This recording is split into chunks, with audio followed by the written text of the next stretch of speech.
Well, hello everyone, and welcome to today's webinar, M&A Activity in Emerging Europe, the story of 2021 so far. My name is Brian Mulligan, and I am the Chief Marketing Officer at ISI Emerging Markets Group. Our panelists today will be Stefan Stoyanov, Head of EMIS M&A Database, and Helen Rodwell, Managing Partner, CMS Prague and Bratislava, and International Transactional Partner. I'd like to thank you first of all for joining us today. It's really good to see so many attendees from many different countries, both inside the CE region and externally as well. Today we're going to centre the discussion around M&A activity in emerging Europe, taking a close look at deal data in the first quarter of 2021 and providing some insight into what's happening at both country and sector level. Today's session is a follow-up to our annual Emerging Europe M&A Report that we published earlier this year in January. That's a joint publication between EMIS and CMS. If you haven't seen this report yet, there's a link to download it within the presentation handout, which you'll find in the webinar panel under the handout section. So I'm going to introduce our panelists now. Firstly, Stefan Stoyanov, who leads the M&A data research and analysis teams at EMIS. He's worked on covering and valuing M&A deals for nearly a decade and has prior experience in investment advisory and asset management. Stefan holds an MBA degree from the University of Michigan. Helen Rodwell is Managing Partner of the Prague and Bratislava offices of law firm CMS and is a transactional partner in the firm's Central European M&A practice. Helen's been advising on cross-border transactions across the region for nearly 25 years, including some of the largest investments into the region to date.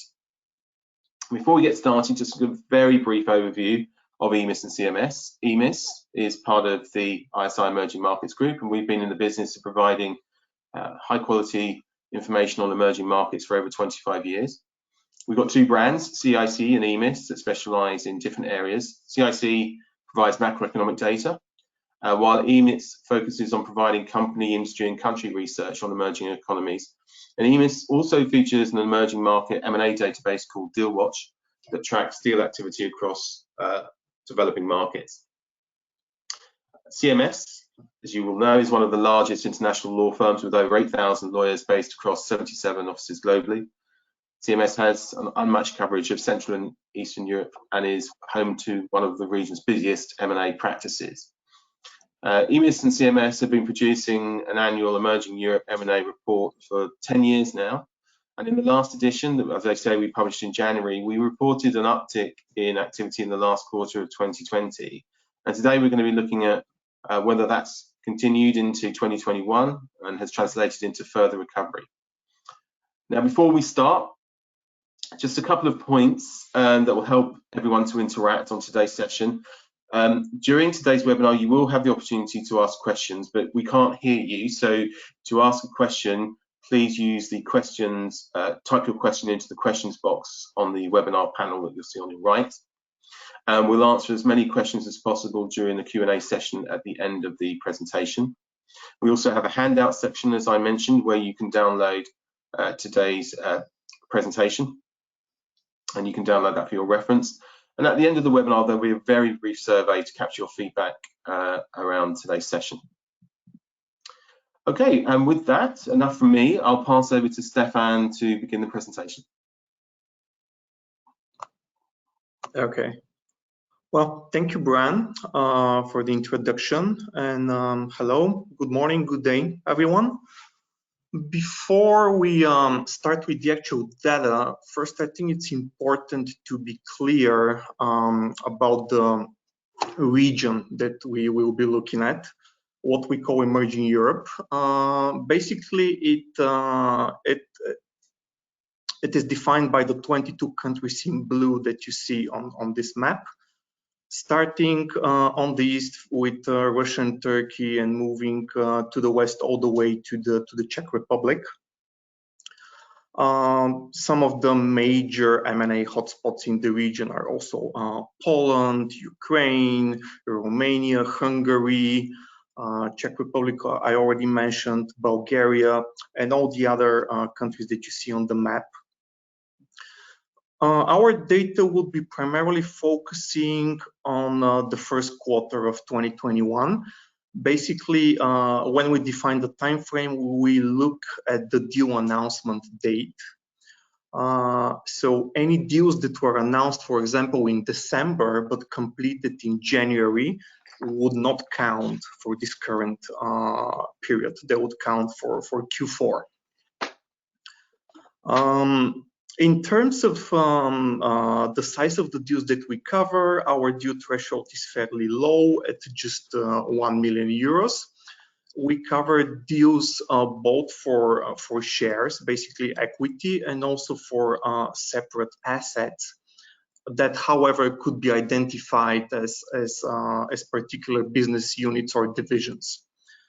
When it comes to real estate, we cover not only companies but also separate properties, commercial properties, for example, offices or hotels or warehouses. We do not cover residential. And for real estate, the deal value threshold is 5 million euros. Now, when it comes to the domicile of the companies that are targets in the M&A deals, we also include companies with foreign headquarters, but companies that nonetheless have substantial operations in the region that we cover. So, for example, if there is a deal with, let's say, a major German supermarket chain that also has substantial presence in Romania, that deal would also count for the deal count for Romania. And when it comes to the deal value, we try to attribute that part of the deal value that is that should be attributable to Romania, and we do that on the basis of local revenues or number of employees or number of stores or the amount of assets and etc. We try to find some metric. If we are unable to do that, we simply do not count the value of such deals.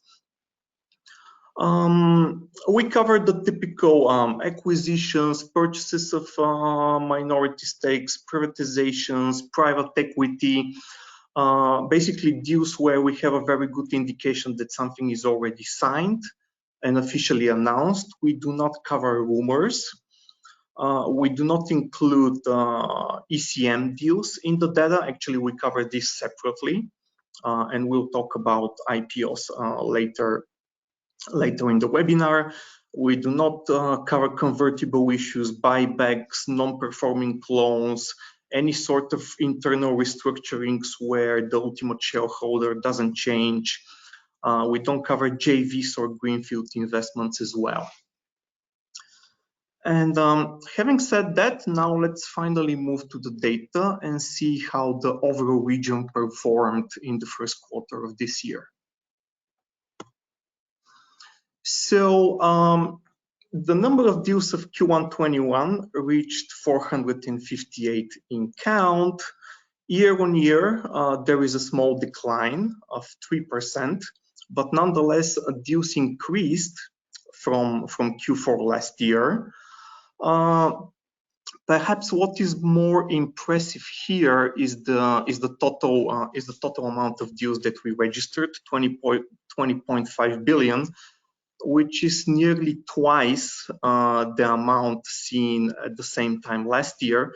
And actually, according to our data, value-wise, it is the strongest opening quarter since 2013. And this is primarily on the back of four very large transactions that happened. All of them are above the 1 billion euros threshold.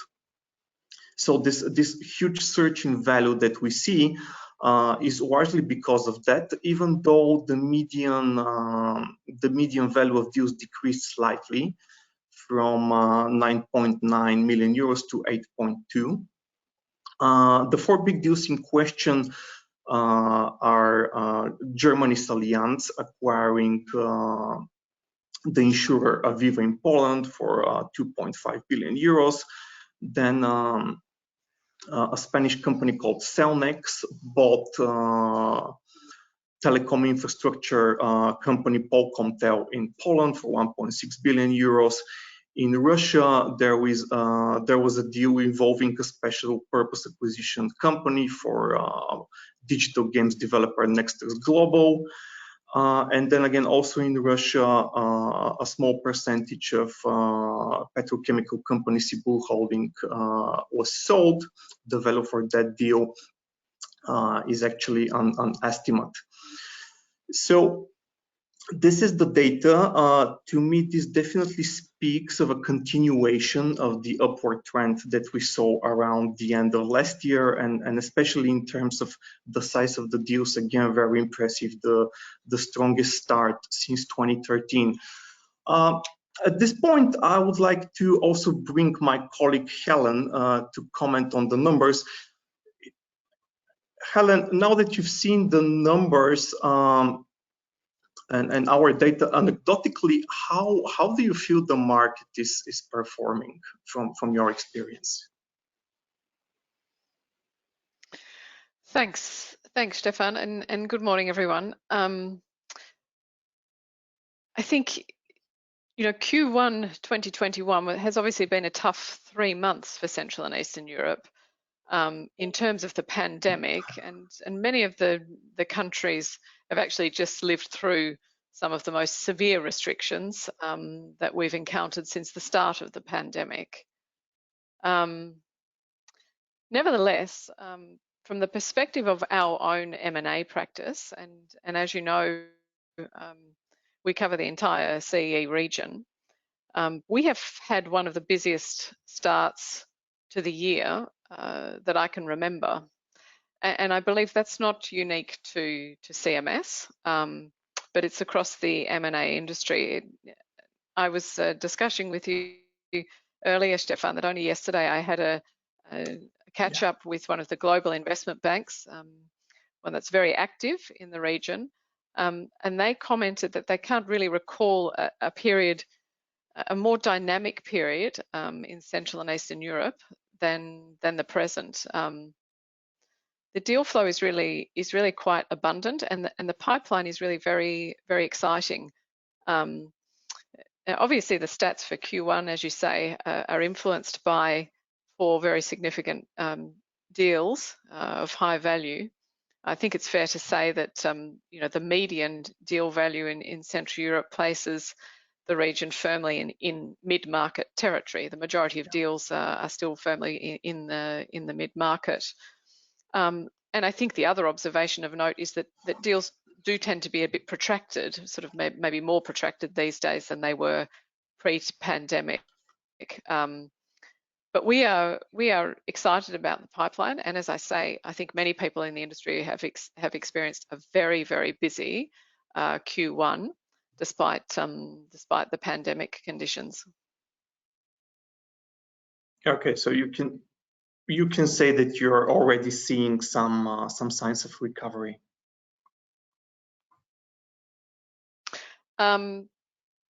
Yes, I mean the pandemic numbers across the region are retreating, and I think the restrictions are gradually being lifted. With that, we would expect there to be a rebound in the level of economic activity as a result, and there's certainly anecdotal evidence of that in other jurisdictions around the world, that once things start to be lifted and restrictions eased, then economic activity should return. But in terms of M&A, other than Q2 last year, where our joint report showed that there was a sharp dip in Q2 after the pandemic sort of shocked the system, the market's really been very buoyant ever since, and the pipeline's been strong. Some sectors that were impacted, such as real estate, and real estate was disproportionately affected, I think, during the pandemic. We've already started to see strong signs of recovery, not immediately in Q1, but there's certainly the pipeline is showing a strong recovery in real estate. I think the biggest unknown for now, Stefan, is how the lifting of government support over time, and maybe some of that will occur in 2021, how that will pan out. I think the M&A industry expects a wave of restructuring, lots of M&A opportunities to arise from the lifting of the support, but we all expected that in the last crisis, and it didn't actually materialize. My own personal view on this one is that this recovery will be different, and restructuring will play a much bigger role in driving deal activity than it did in the last experience, the last crisis that we lived through in CEE. Okay, thank you. Well, you touched a little bit on sectors and real estate in particular, so actually let's move to that topic. Just flip the slide. Yeah, so looking at sectors and again comparing the first quarter of 2020 to the equivalent one of last year, it seems to me that kind of the big winners this quarter were the telecoms and IT sector and the energy and utilities sector. In telecoms in particular, the number of deals reached 98. So that's a 27% increase year on year. And actually, I should make a note here that in telecoms and IT, the bulk of the deals are actually in the IT sector, which is a smaller segment than telecoms in particular. And we see a lot of deals there for software companies, various platform developers, search engines, and etc. Basically, smaller IT companies and startups. While most of the value in this sector comes from the big telecom deals, of course, with a few exceptions like Polkomtel in Poland and Nexters Global in Russia. But traditionally, most of the value comes from big telco deals. And then in energy and utilities, actually, we saw twofold increase in the number of deals year on year, and a large reason for that are actually deals with renewable energy companies, particularly solar parks, and deal value also increased by nearly 4 times. Big reason for that was the large Fortum deals in the Baltics, which was worth around 800 million euros. Another thing worth mentioning in the telecom sector is that perhaps it saw the first big deal involving a special purpose acquisition company that happened in Russia and involved mobile games developer Nexters Global, which merged with a local company. I think it was called Kismet Acquisition One, the particular name of this SPAC. So I think, Helen, that in our report that we published last year, we again identified telecoms and IT and renewable energy as 2 of the most attractive sectors currently in the region, while according to our data at the same time, real estate continues to tumble, perhaps under the pressure of the pandemic, particularly in the office space segment. So do you see these trends reversing once we come out of the current situation? Okay, thanks, Stefan. Maybe I'll take it sector by sector. Sure. On energy and utilities, I think the trend in renewable energy is here to stay. Most of our corporate clients have now embraced ESG as really a core value in their strategy. And that seems to be having the biggest impact on energy transition, more so than any national or EU climate change targets that are set. I think, as you say, if you strip out the Fortum deal from the Q1 numbers, you'll see that there's a real spike in the number of renewable transactions across the region, and we certainly have no shortage of clients who are looking for opportunities in the renewable sector in CE. small or large opportunities, in fact. On telecommunications and IT, I think for the region, so far, a lot of the sort of telco tower and fibre deals have been largely concentrated in Poland. But I think we can expect that to tick over to other countries in the next year or so. There's plenty of areas in the region that are in need of fibre rollout. And some of the trends that we've experienced through the pandemic, such as working from home, should only accelerate that rollout, I think. We also see a peak in e-commerce deals since the pandemic, not just big deals like Allegro or the expected trade of Mal CZ, but also an abundance of mid-cap deals, venture capital investment in startups, and that trend we would expect to continue as well. And maybe lastly on real estate, here I would expect there to be a turnaround, as I mentioned earlier. There was great uncertainty last year around real estate, and we saw institutional investors and private equity investors alike retreating from the sector. And the significant drop in value that you can see from the statistics in Q1 are just demonstrative of that. We also saw a diversion of investment in the real estate sector away from some of the smaller markets. Markets such as the Czech Republic, less foreign investment being diverted into the more sizable markets such as Poland. But I think 21-22 we'll see a reversal of that trend. We'll see a gradual return of international and PE investors into the real estate sector, and our own pipeline at CMS gives me confidence that that is in fact what we should expect. Okay, thank you. Talking about some of the bigger deals, on the next slide, we have just summarized the top 10 largest transactions over the region in this last quarter, and just going very briefly over some of them. I think I already mentioned some, but the largest one involved Germany's Allianz acquiring the Polish operations of Aviva for 2.5 billion.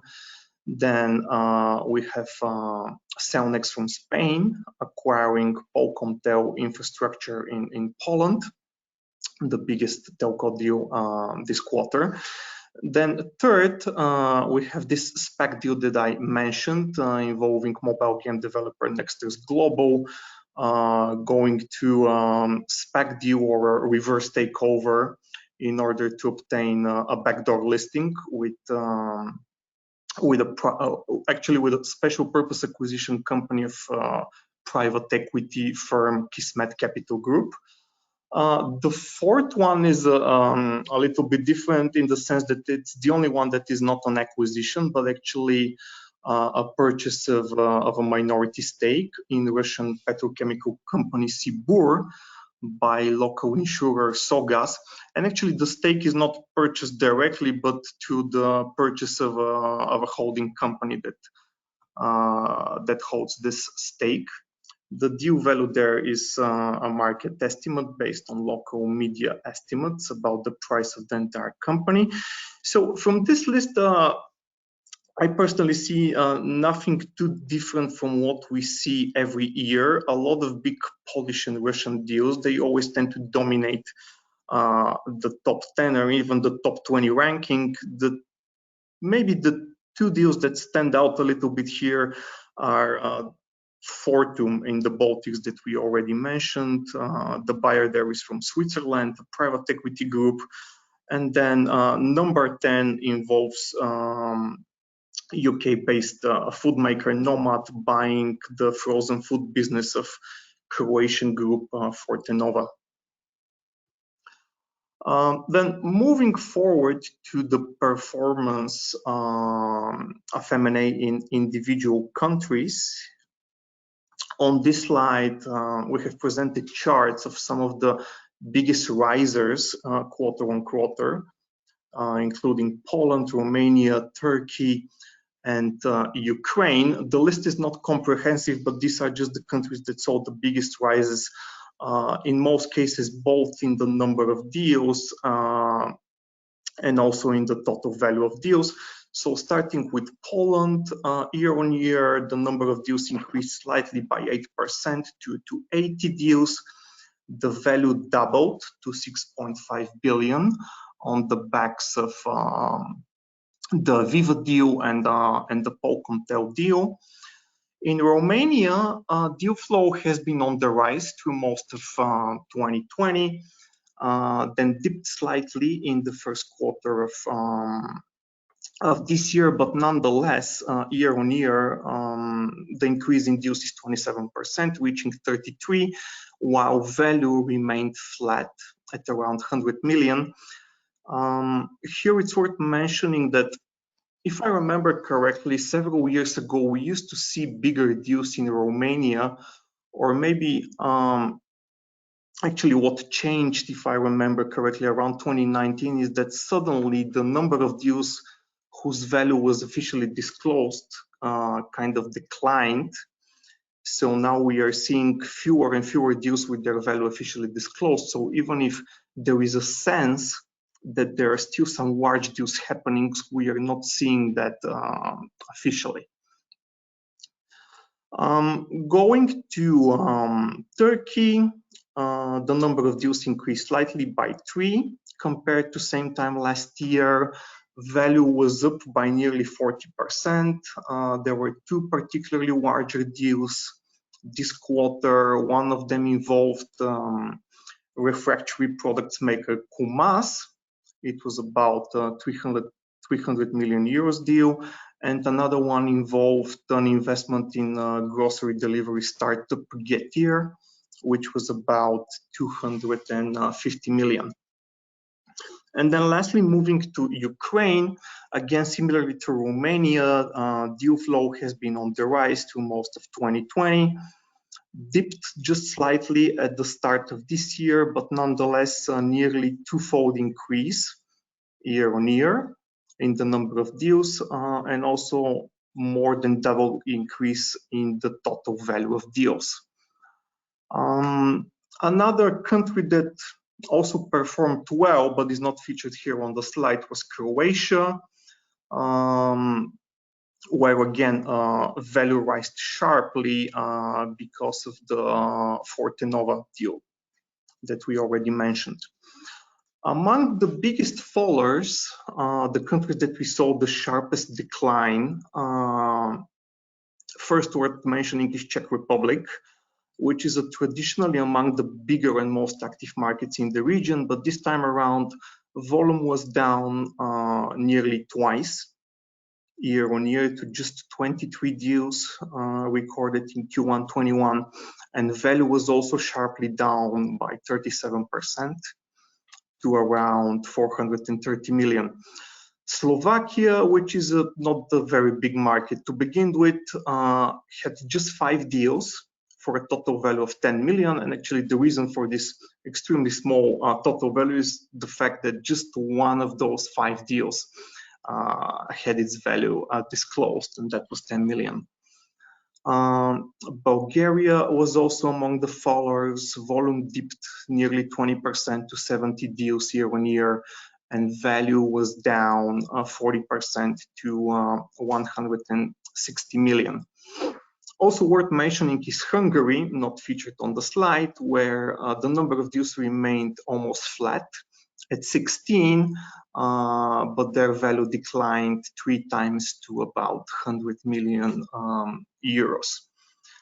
And going back to Helen, as somebody who is involved in a lot of deals across the region, are you surprised by those per country numbers? Not too many surprises there, Stefan, actually, for me.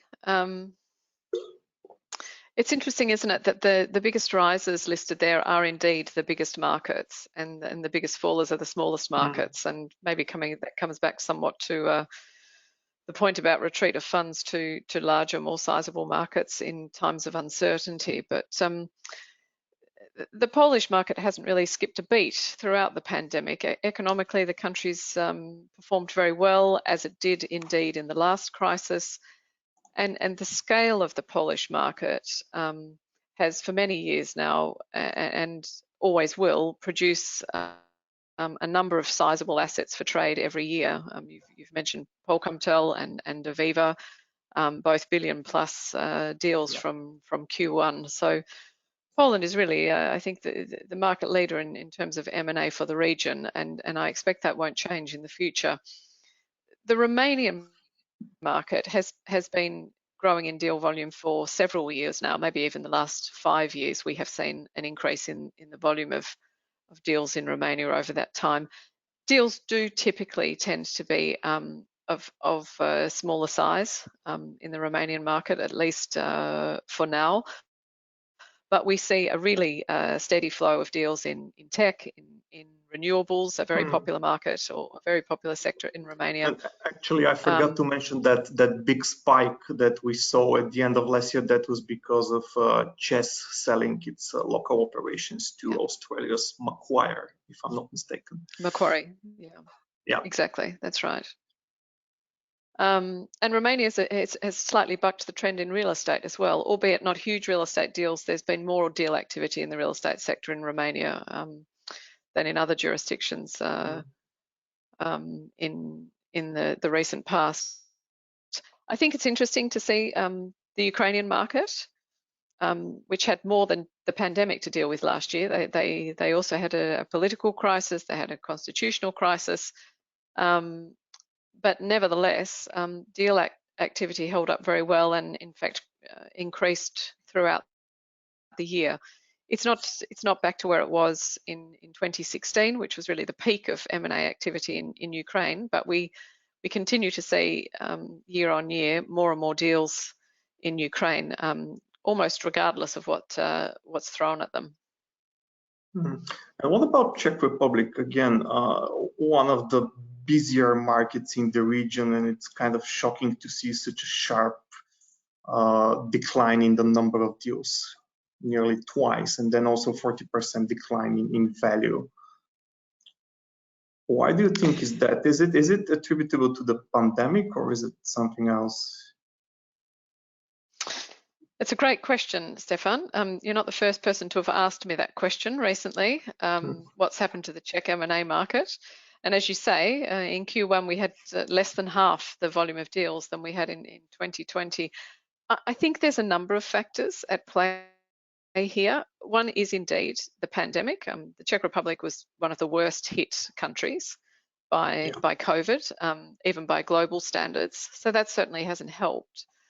But I think there's a number of other factors. The size of the market, we can see that in many of the smaller markets, there's been a decline in volume. Slovakia and Bulgaria, in Hungary, sort of deal volumes just sort of leveled out. And as I've said, foreign investment being diverted towards some of the larger markets. A smaller market also naturally limits the number of assets of scale and quality that are available for trade each year. But for the Czech Republic, albeit it has been sort of the darling of M&A in the recent past in Central Europe, the market really peaked in 2016, and there has been a gradual decline year on year since then. So in essence, or in its simplest form, I think there is a supply issue here. There are fewer quality assets available in a small market like the Czech Republic than there once was, and more of those assets exist in the larger markets. Right. Okay. Let's move next to private equity. And actually, before we move to the data, let me make a couple of notes here. in our private equity category, we actually include the broader universe of investors, not only the private equity firms per se, but also other investors that might not necessarily be traditional private equity firms, but very often own and manage such funds. We include here bulge bracket investment banks, asset managers, some sovereign wealth funds, large investment companies, and some supranational financial institutions, which in our experience quite often act to their own private equity funds without really being a typical players in this sphere. And we feel that excluding them would be very limiting to the data, especially given the region, which, unlike the US or Western Europe, doesn't see so much private equity activity.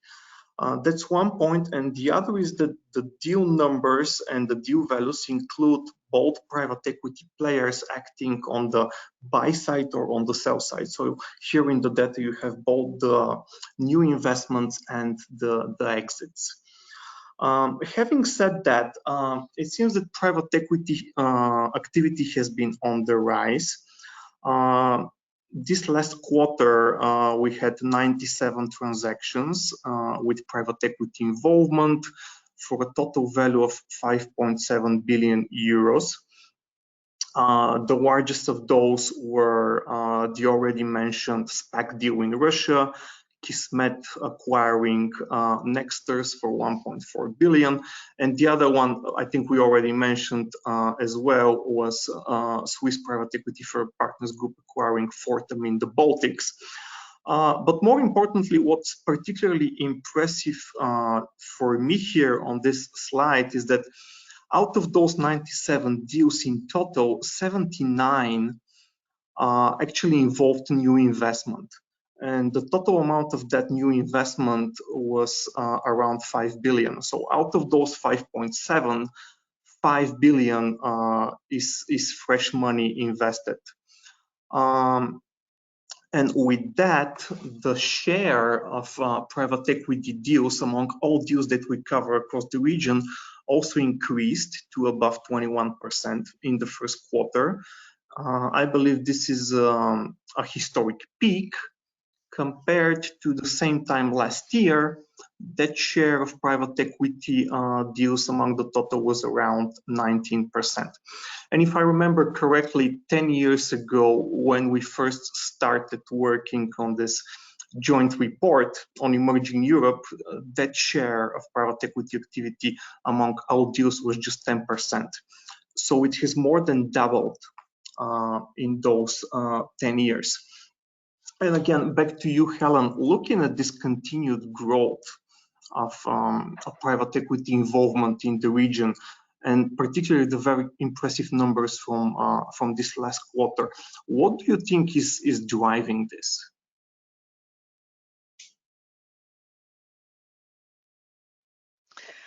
Well, I think the combination of dry powder and low interest rates is the driver of growth in private equity globally.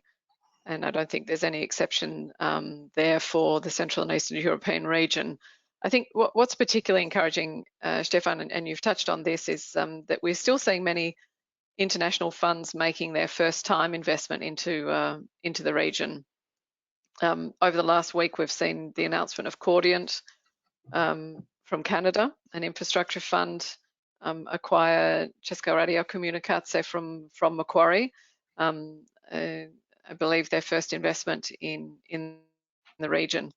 But the region remains very attractive for private equity for a number of reasons. I think the returns achievable can be more attractive compared to Western European comparable opportunities. And we've seen some really tremendous examples of that in the recent past. Advent's exit from InPost in February of this year being an excellent example of strong returns in a great sector in Central Europe. But the region also has a strong offering of family-owned businesses, so-called succession assets, which tend to sit more in the mid-market, but can be very attractive, particularly for mid-market or smaller cap funds.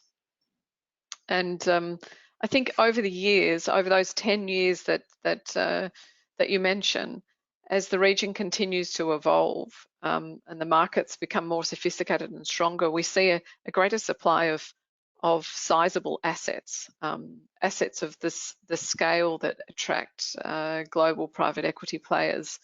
So now we see regular deal flow at that level in the market, and regular deals done by the likes of CVC, of Advent, of TPG, KKR, etc. But I think it's also worth noting that we have seen recently more venture capital funds and specialized funds entering the market and investing in some of the top startups, whether in e-commerce or in sort of more innovative AI opportunities or AI-driven businesses. And many of those are also new entrants or new players in the market, which is a really strong and encouraging sign, I think. Yeah, now that you mentioned venture capital, maybe we should have put that on the on the webinar as well, because we also do track those investments.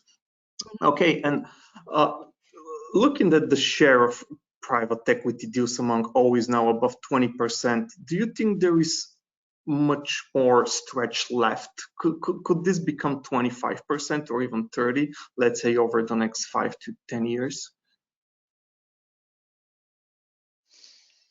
Well, that's a tricky question, Stefan. But I suspect there's still a few percentage points left in the stretch. I would have thought 25% is easily achievable. Where we get to after that is more difficult to say. But I mean, we all know that global dry powder has been stacking up for the last decade, basically, for the same period of time where we've seen an increased presence of private equity in the M&A market in Central Europe. And that dry powder will continue to drive private equity activity and drive the percentage of deals up in the future. So yes, I suspect there's a few percentage points to go. Okay, interesting. Thank you. Okay, moving forward, let's just very briefly look also at the most active foreign investors. So in this first table, we've summarized what countries has been the most active buyers in this very last quarter, and also compared to the same time last year. So the list tends to be pretty consistent year on year. It's the usual suspects: the United States, United Kingdom, Germany, France, and Austria. What was different in this quarter is that there are actually more deals coming from abroad as opposed to previously, and especially the US participated in 36 deals in total and overtook Germany, who was the #1 foreign investor same time last year. And then looking at the table by total amount invested, I should note here that this includes only the deals where we have investor from a single country, because for obvious reasons it is impossible to allocate the total deal value per every single investor when they're from different countries. You never know how much any of those buyers contributed to the total value. So this year Germany came first, primarily through the Allianz Viva deal, which was 2.5 billion. But honestly, I wouldn't read too much into that table, because those value numbers, they tend to fluctuate a lot every year, particularly with big deals. For example, we had Cellnex from Spain buying Polkomtel this year, but then Spain was not present last year, and the opposite also applies to Singapore, who ranked second last year but is not present in the ranking this year. So really, in terms of foreign activity, the number of participated deals is the better indicator, and the US came first in this first quarter of 2021. And lastly, moving to IPOs, I should first mention here that we track IPOs that happen not only on stock exchanges within the region that we defined, but also IPOs of local companies on Western or US exchanges. So looking at the chart, activity started to revive and actually doubled after last summer. And Q3 and Q4 2020 saw two of the biggest listings.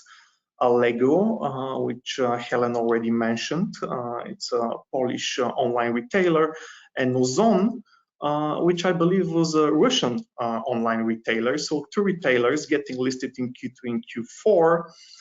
And then this strong upward trend also continued into the first quarter of 2021.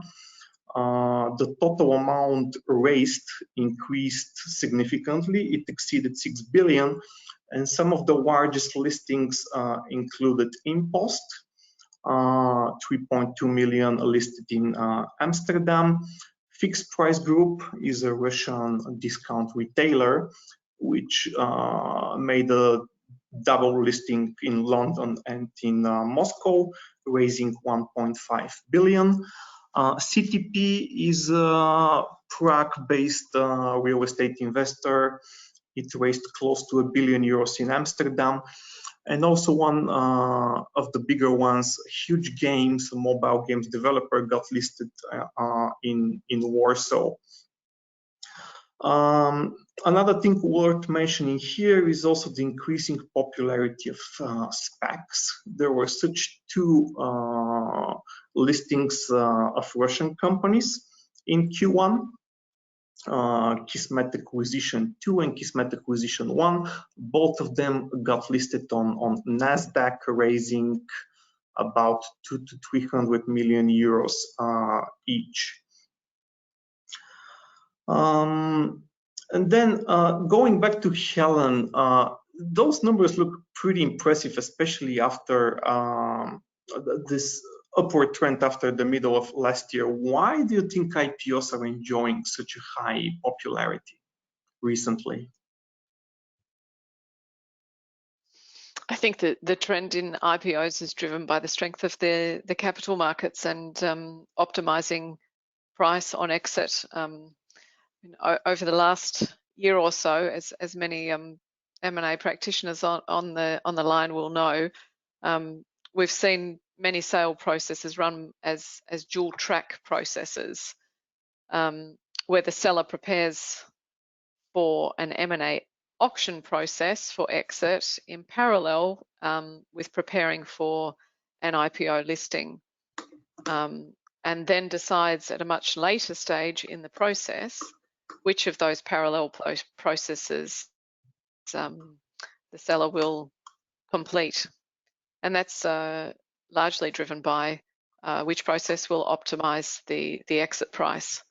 And in CE over the last year, the majority of those dual track processes that we've seen have resulted in an IPO, it resulted in a listing rather than an M&A sale. So I think it's driven by the strength of the global capital markets, Stefan.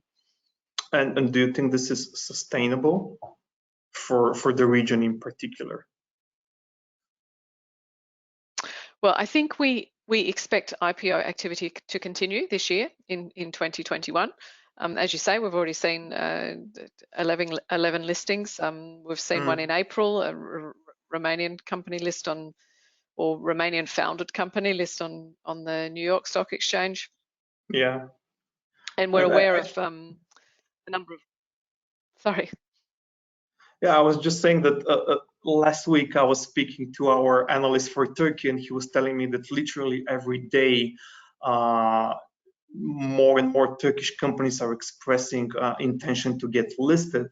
Of course, this doesn't necessarily mean that all of them get listed, but even if some of them get listed, we will be seeing dozens of new listings in Turkey this year in particular. Yes, and maybe yeah, that also it's certainly a trend. partly applies to other countries. Yes, and I would expect that will continue, provided that the capital markets remain as buoyant as they currently are, and that the comparison of going through an M&A process compared to a listing, if the pricing is favouring a listing, then I think that trend will continue.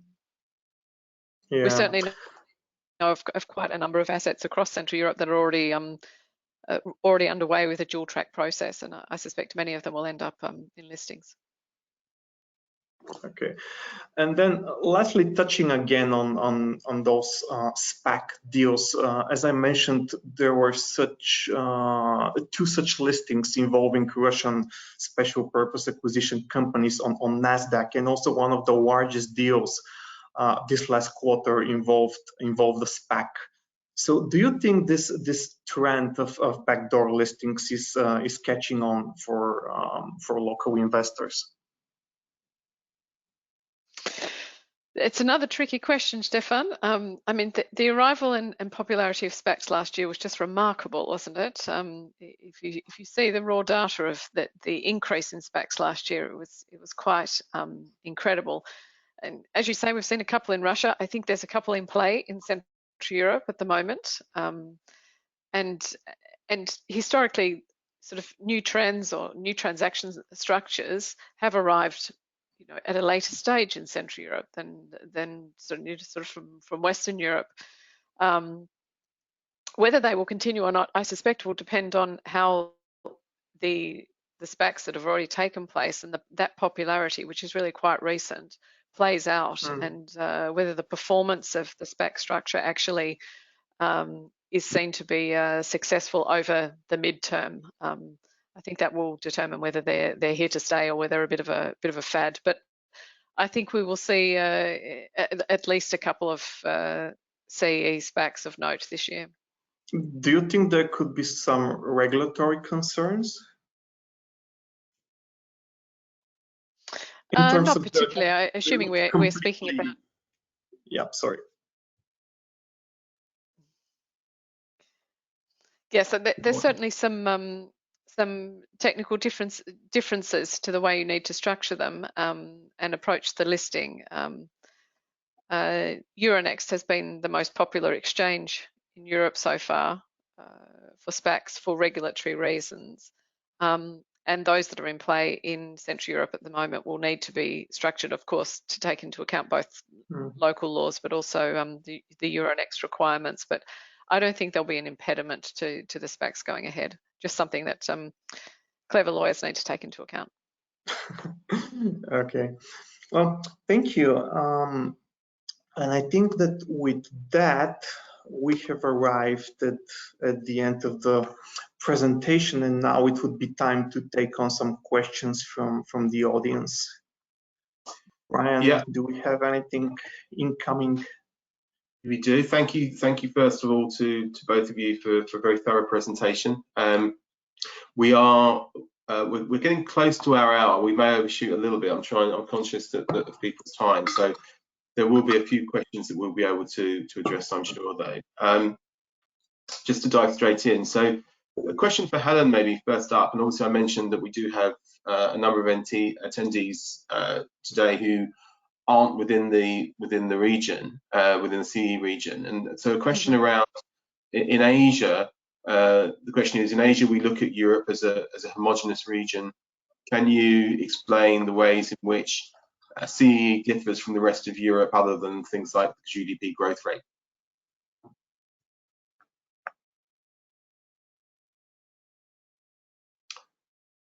How the Central and Eastern European region differs from the rest of Europe other than things like GDP growth rate. Yeah, I guess what the characteristics are. Okay.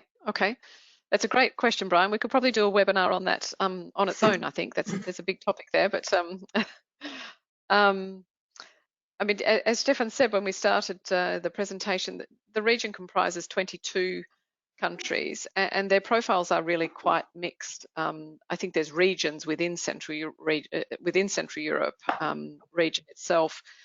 From an investment point of view, I think it's important to remember that of those 22 countries, sort of 50% or so of them are EU members, and the other 50% are not.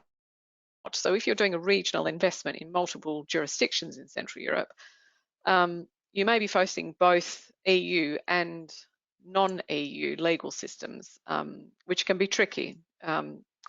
Interesting, but tricky to do an EU and non-EU deal at the same time. But in terms of its attractiveness for investment, the region has historically been a poorer part of Europe than Western Europe, and still today it typically offers a lower cost base for investment than Western Europe. And that can be attractive not just for pricing of deals, but also we see many clients finding the region attractive from a greenfield or investment point of view, where you can source skilled labour, very, very skilled labour, but at a cost-efficient, but on a cost-efficient basis compared to Western Europe. And I think the other unique aspect of the region, which is in fact reflected in the GDP, is its emerging profile compared to Western Europe. And there are opportunities in many sectors in Central Europe, such as retail or consumer products or infrastructure, where the fact that the region is not as highly evolved or as advanced as Western Europe means that there are more opportunities to be had in those sectors. Obviously, culturally and politically diverse region as well, but again, I think we would need a separate webinar to cover that. That's fine, thanks, Helen. Maybe one for Stefan here. What does the M&A market look like at the SME level? So in terms of how many transactions, what sectors, and what do the valuation multiples look like? Okay. So overall, data tends to be more limited with the smaller deals for many reasons. So one of them is that those smaller companies, they're not public, so they're not required to report any official deal prices or even multiples. They often also lack a very good PR department. So even if there are deals, you simply don't know about those deals because they never get announced publicly with too much detail.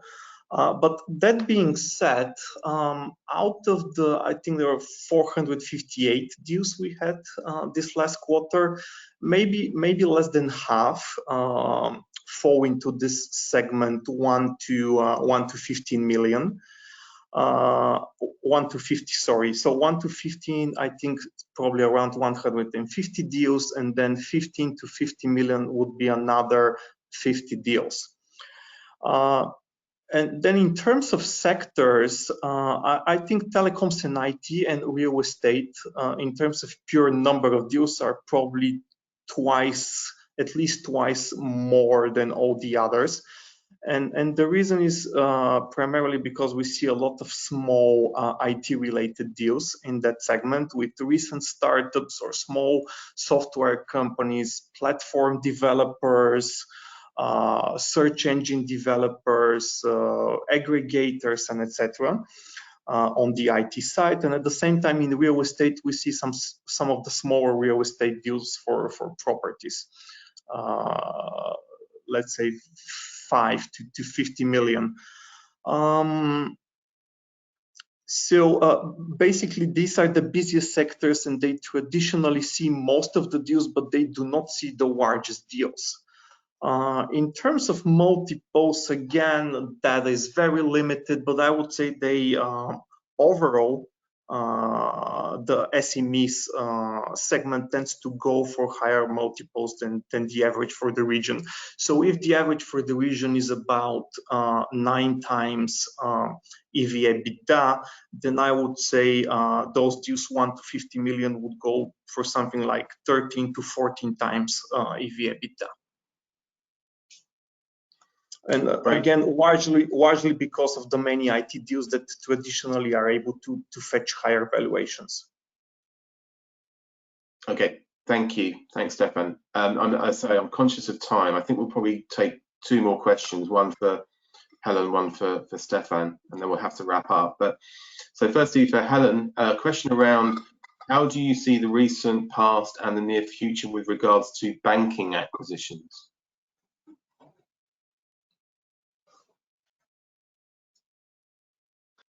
Okay, thank you, Brian. Banking acquisitions, it's a bit of a mixed bag here, I would say. We have seen some of the global or the Western European banks announce their proposed exit from the region or from certain portfolios that they hold in the region. So we've seen some activity, or we will see some activity around that.